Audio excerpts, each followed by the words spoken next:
On va revenir au cœur du rapport qui, je le rappelle, est quand même la politique de la ville sur le logement. Je voudrais, avant toute chose, dire en préambule de mon propos que sur ce dossier, ce qu'il est attendu par les Marseillais, de nous, me semble-t-il, c'est une certaine forme d'honnêteté intellectuelle. D'abord, cela a été dit par M. Amico, nous avons au jour d'aujourd'hui 41 000 demandes de logements qui sont en attente à la ville sur le territoire marseillais.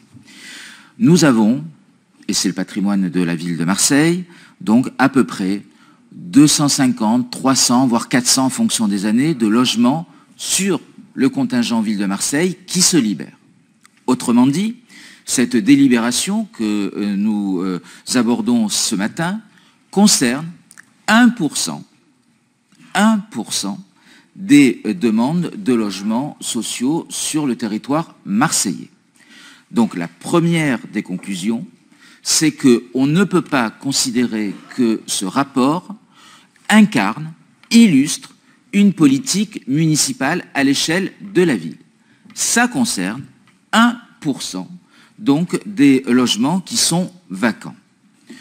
Deuxième élément, nous avons dans cette ville un besoin énorme de logements sociaux, entre autres, et nous le savons, et les uns et les autres, nous y contribuons. Nous y contribuons par les agréments que nous délivrons. Cette année 2021, nous serons à peu près à 700 logements sociaux agréés par la métropole sur le territoire marseillais.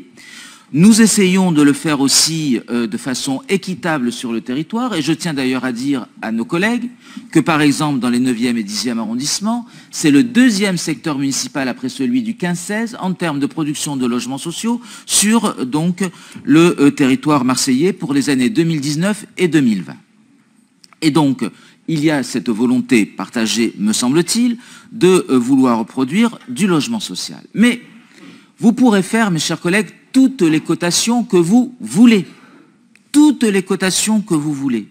Mais si vous n'avez pas donc, les logements sociaux qui permettent de répondre à l'attente donc, des Marseillaises et des Marseillais, eh bien, vous créerez et vous entretiendrez, que vous le vouliez ou non, la difficulté qu'ont les Marseillais à se loger et la frustration qu'ils ont à se loger en nourrissant tous les discours que l'on peut entendre ici ou là, et j'y reviendrai dans un instant. Et donc aujourd'hui, ça n'est pas tant la cotation qu'il faut, c'est d'avoir les permis de construire délivrés pour justement produire du logement et notamment du logement social. Et donc je ne peux que engager la ville de Marseille, donc sur cet aspect-là des choses, à signer les permis. Une fois qu'ils seront signés, nous aurons des logements créés et donc nous pourrons avoir des logements agréés en termes de logement social. Après la cotation, si on rentre sur le dispositif de cotation, vous le savez, on l'avait évoqué lors des crèches, c'est à peu près la même chose. Certes, la loi nous fait obligation de, et nous allons aller vers l'application de la loi d'ici 2023. Nous allons même passer d'une gestion en stock à une gestion en flux des demandes de logements sociaux. Mais la cotation, il y a toujours des angles morts. Et là, sur la décision qui est la vôtre, sur le rapport qui est le vôtre, pour l'instant, on est uniquement sur un rapport d'intention. On n'a pas le détail réel des cotations. Alors certes, vous nous avez convié à un certain nombre de réunions, certes, nous nous sommes rendus, moi-même j'ai assisté à quasiment les 2/3 des réunions, et nous avons fait part d'un certain nombre d'écueils sur ces cotations. Les cotations que vous envisagez, de ce que nous en savons, ça n'est pas tellement d'essayer de corriger d'ailleurs les effets un peu pervers de la loi Dallot, c'est de les amplifier. Et donc je dis, attention, peut-être qu'on aurait déjà pu un peu travailler à faire en sorte que les cotations viennent corriger les effets pervers de la loi Dallot et qui vont être amplifiés par la gestion en flux. Non, vous ne le faites pas, vous essayez plutôt d'amplifier la chose, et donc je dis, attention, sur cet aspect-là des choses, et en même temps, sur le fait qu'il risque d'y avoir des angles morts sur des personnes qui pourraient croire légitimement que la cotation va leur permettre d'accéder plus facilement à un logement, alors que ça ne sera pas le cas. Après, vous parlez de l'anonymisation. Alors l'anonymisation, c'est un dossier, c'est un sujet récurrent qui incarne assez bien d'ailleurs cette volonté qui est la vôtre de laisser croire que en faisant l'anonymisation, on fera une attribution beaucoup plus objective. Alors d'abord, très sincèrement, moi je crois qu'un bailleur, quel qu'il soit, et une municipalité, quelle qu'elle soit, se doit de maîtriser ses politiques de peuplement et donc se doit de maîtriser les équilibres sociaux, d'une part de ses quartiers et d'autre part de ses résidences sociales. Nous le savons tous, quand nous présidons une commission d'attribution, à terme, nous finissons par connaître, même à l'échelle d'une ville comme Marseille, et c'est le président d'une commission d'attribution qui vous parle, les publics qui posent problème, non pas par rapport à leur origine, non pas par rapport à leur race, puisque cela a été dit tout à l'heure par M. Amico. C'est pas ça le sujet. On connaît les familles qui dealent, on connaît les familles qui empoisonnent la vie des gens. Et quelque part, il me semble assez normal de vouloir éviter que certaines d'entre elles viennent polluer la vie d'autres personnes. Et donc maîtriser les équilibres sociaux, maîtriser la tranquillité des autres résidents, ça me semble être normal qu'un élu puisse pouvoir le faire. Et quand, en plus, vous expliquez que l'anonymisation permettrait de, en quelque sorte, moraliser la chose, d'abord, je pense qu'il y a d'autres moyens pour le faire. On peut le faire tout simplement par rendre plus transparente, plus publique, vous l'avez évoqué, mais j'ai bien compris que ça se ferait plus tardivement, plus public, donc les commissions d'attribution et les résultats des commissions d'attribution. Faire comme je l'ai fait par exemple à 13 Habitat, faire en sorte que chaque commission d'attribution, il y ait donc un procès-verbal avec un compte-rendu in extenso, et donc, s'il devait y avoir un contrôle demain, chacun serait mis devant ses responsabilités pour qui il a voté, et donc donner des explications le cas échéant. Ça peut être une façon de faire. Une deuxième façon, ça pourrait être de créer un jury citoyen, comme ça existe dans certaines villes, notamment à Salon de Provence.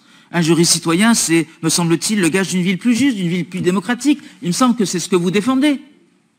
Or, on ne s'y retrouve pas dans ce rapport. Et ça pourrait être une idée, me semble-t-il, à soumettre, d'autant plus qu'on parle de 250, 300 logements. Et en même temps, si vous voulez moraliser la vie, l'attribution des logements. Mais alors, dans ces cas-là, monsieur le maire, dans ces cas-là, conseillez à vos adjoints d'éviter qu'ils nous écrivent pour nous solliciter sur tel ou tel cas. Conseillez à vos maires d'arrondissement d'éviter de nous sensibiliser sur telle ou telle situation et donc de faire finalement, de nous inviter à avoir un traitement différencié. On parlait tout à l'heure de moralisation de la vie politique et notamment de la charte de l'élu. Eh bien, Madame Fortin, excusez-moi.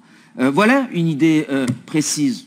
Simplement que déjà, les élus ne se mobilisent pas en écrivant des courriers aux uns et aux autres.